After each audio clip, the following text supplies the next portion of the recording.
এবার উপজেলা নির্বাচনী মাঠে দেখা গেছে নায়ক সাইমন সাদিককে। কিশোরগঞ্জের নিকলী উপজেলা পরিষদ নির্বাচনে আনারস প্রতীকে প্রতিদ্বন্দ্বিতা করছেন ব্যবসায়ী মোকাররম সর্দার। আর সেই ব্যবসায়ী মোকাররম সর্দারের নির্বাচনী প্রচারণার মাঠে দেখা গেছে নায়ক সাইমন সাদিককে। 15ই মে বুধবার সকাল 10টায় সাইমন তার ফেসবুক আইডিতে কিশোরগঞ্জের হাওর উপজেলা নিকলীর ছাতিরচরের প্রচারণার কিছু ছবি পোস্ট করেন। সেখানে তিনি লেখেন, ছাতিরচরের বাচ্চারাও যেন সর্দারময়।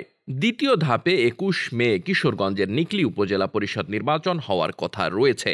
ওই নির্বাচনে গতকাল সাইমন নিকলী উপজেলার ছাতিরচর হাওরে নির্বাচনী প্রচারণায় অংশ নিয়েছেন। এ বিষয়ে নায়ক সাইমন সাদিক জানান, সাধারণত আমি উপজেলা পরিষদ নির্বাচনের প্রচারণায় মাঠে যাই না। নিকলী আমার উপজেলার পার্শ্ববর্তী উপজেলা। নিকলী উপজেলা পরিষদ নির্বাচনে আনারস প্রতীক নিয়ে মোকাররম সর্দার নির্বাচনে প্রতিদ্বন্দ্বিতা করছেন। তিনি আমার পরিচিত বড় ভাই। উনি আমাকে তার নির্বাচনী প্রচারণায় অংশগ্রহণ করতে বলেছেন, তাই আমি নির্বাচনী প্রচারণায় অংশ নিয়েছি। এখানকার যারা ভোটার রয়েছেন, সাধারণ মানুষ রয়েছেন, তারা উৎসব মুখর পরিবেশে ভোট দিতে মুখিয়ে রয়েছেন। উপজেলার সাধারণ মানুষ বলছেন, 21 মে সবাই আনারস মার্কায় ভোট দিয়ে মোকাররম সর্দারকে বিজয়ী করবেন। এই প্রচারণায় অংশগ্রহণ করতে পেরে আমার খুবই ভালো লাগছে। চিত্রনায়ক সাইমন সাদিকের জন্ম 1986 সালের 30 আগস্ট কিশোরগঞ্জ সদর উপজেলার মহিনন্দ ইউনিয়নের কলাপাড়া গ্রামে। বাবা স্থানীয় ইউনিয়ন পরিষদের সাবেক চেয়ারম্যান মোহাম্মদ সাদেকুর রহমান, মা উম্মে কুলসুম গৃহিণী।